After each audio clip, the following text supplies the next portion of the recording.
Oh, that's yellow. I'm afraid Starbucks is not a sponsor, and we'll have to. Who? Oh yeah, nah, Starbucks don't pay me. They got to go. Y'all hear that, Starbucks? If you did, got you. All right. Peter Wilson and Chelsea Gray left to right. Let's start over there and your right hand corner.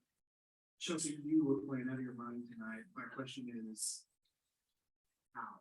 That felt so great. You seemed to be getting every shot you wanted. Can you just talk about the feeling that, especially in the fourth quarter, when you kind of shut it down? We had a lot of spacing. I think when we're able to knock down shots, that leaves a lot of room for us to operate, or for me at least to operate at the top of the key a little bit, or even going downhill. So we were able to do that. And when we're getting stops, like the momentum is we just feel a lot better. Things going offensively for everybody. So I don't really know how. I'm going into my shots like I practice them. It's not anything different. Like everybody will tell you, like I'll point my feet to the sideline and shoot the ball. Mm-hmm. And just because I know sometimes those angles are going to have to be there and I got to get it up. So I work on those things. The only thing I'm not happy is that turnover at the end. Oh, it gave me a heart attack. I'm pretty sure we can live with those. Oh man. Yeah.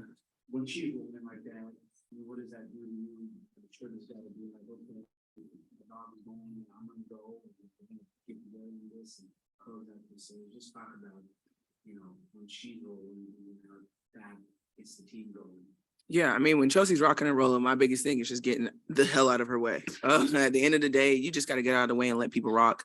And I'm never going to get in between that. Well, when Chelsea's rocking and rolling, like I've always said, she's the head of our snake. So when she's going, best thing is how can I make her life easier? What can I do to help her get easier looks or just dictate the game? I've never ever seen someone honestly live do that and dictate the game and just stay composed in all moments. Like, she's built for this moment. This is what, like when she says she's in practice working on these shots, yes, she is. It's familiar to all of us. It's not like it's like I'm know that ball's going in every single time. So when she's rocking and rolling, my biggest thing is how can I make it a little easier? How can I not get in her way? And just let her have some fun.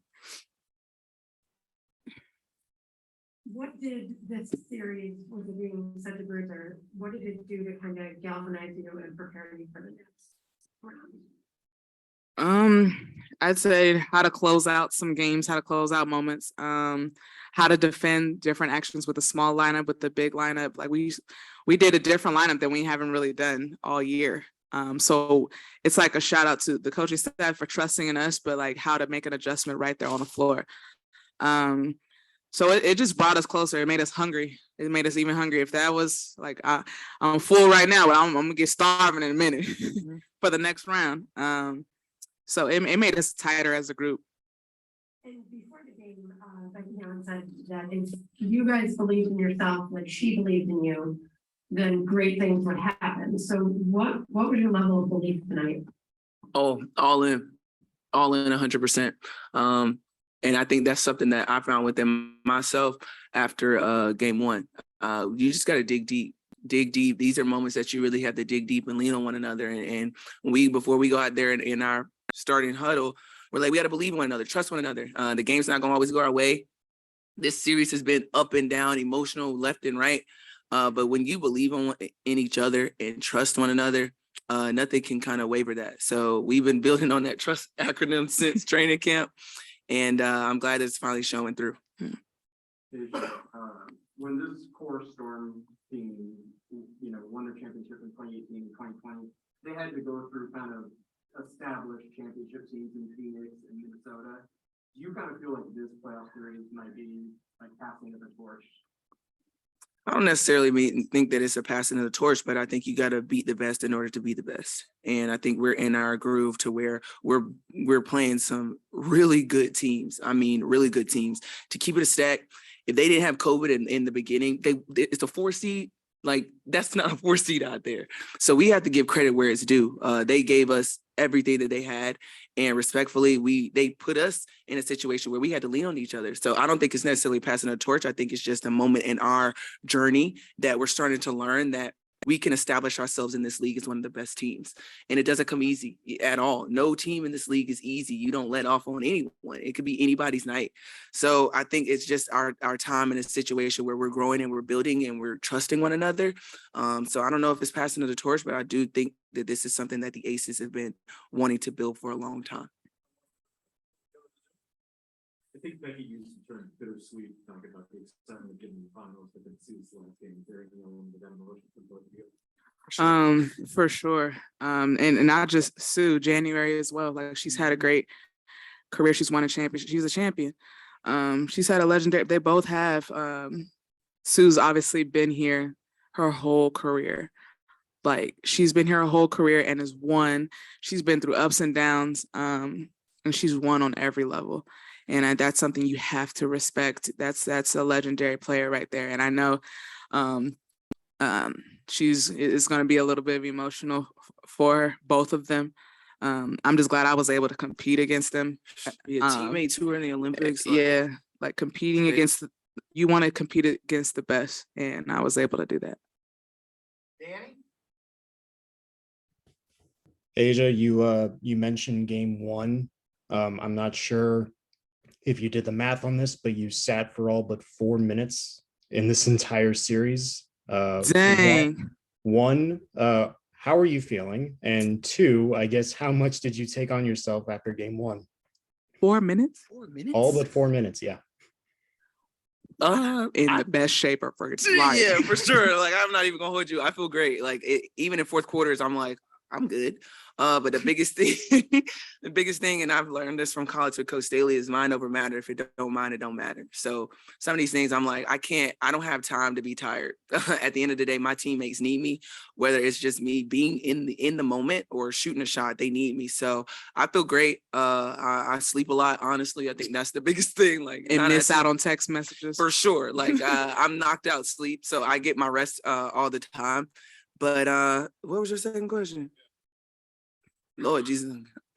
Yeah, 4 minutes. I guess how much did you take on yourself after game one, knowing that you would come back after these next 3 games and play? Oh, I was hot. I was hot. I don't think y'all understand how I felt after that game. That was just terrible by me. It ate me up. Like, I didn't sleep at night. That's one time I didn't sleep. I didn't understand what was going on with me. And I think I figured that I just didn't believe in myself. My confidence went away, and I've never seen that in Asia ever. And coming in, I really wanted to establish myself in this league. And I tried my best to do that every single game. After that game, I don't know, I felt like I disrespected myself by not putting myself first, putting my mental first. So after that game, when I took it very, very personal to understand and realize who I am, and my teammates rallied behind me and got me the basketball in my spots, and we started rocking and rolling. Nick, and then we got 2 more. Hey, ladies, congratulations to you both as well as the rest of the team. Both of you gave them that work in these basketball streets, especially since game one.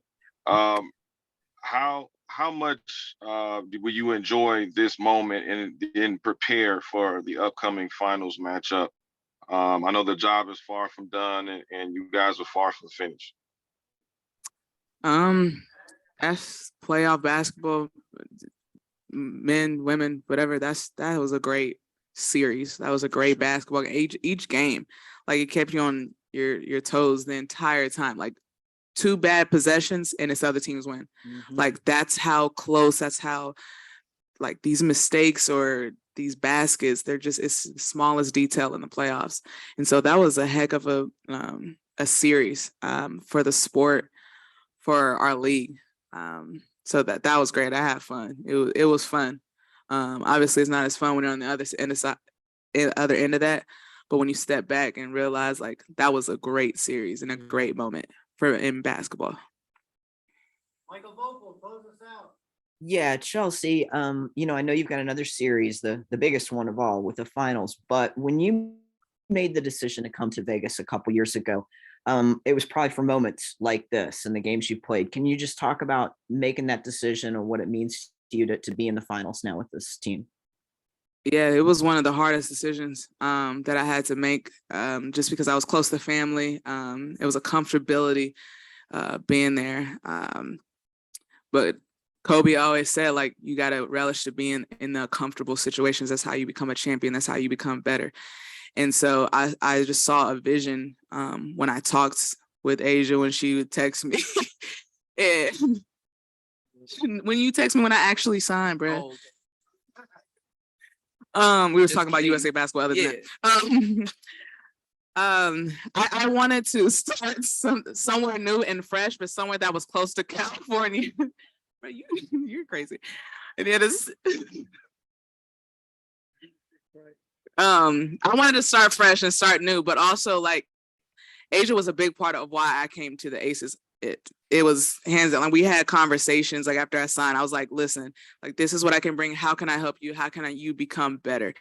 How can we go to the next level to get over the hump? How can we go back to the finals? We didn't go last year, and that hurt. It stung. Oh, it stung. That was the hardest game. And so going back to why I signed is for these moments of like, all right, we got through the grind. I'm here for this. I'm here for that. Like, having that trust factor in myself, to be able to make a change like that and to start fresh and new. It was difficult last year to really do that and make sure I stayed in tune of who I am as a player and a person. But you go through those things to be able to sit here and say that you're going to the finals now. And so it was a huge decision. I obviously it paid off. Thank you. God.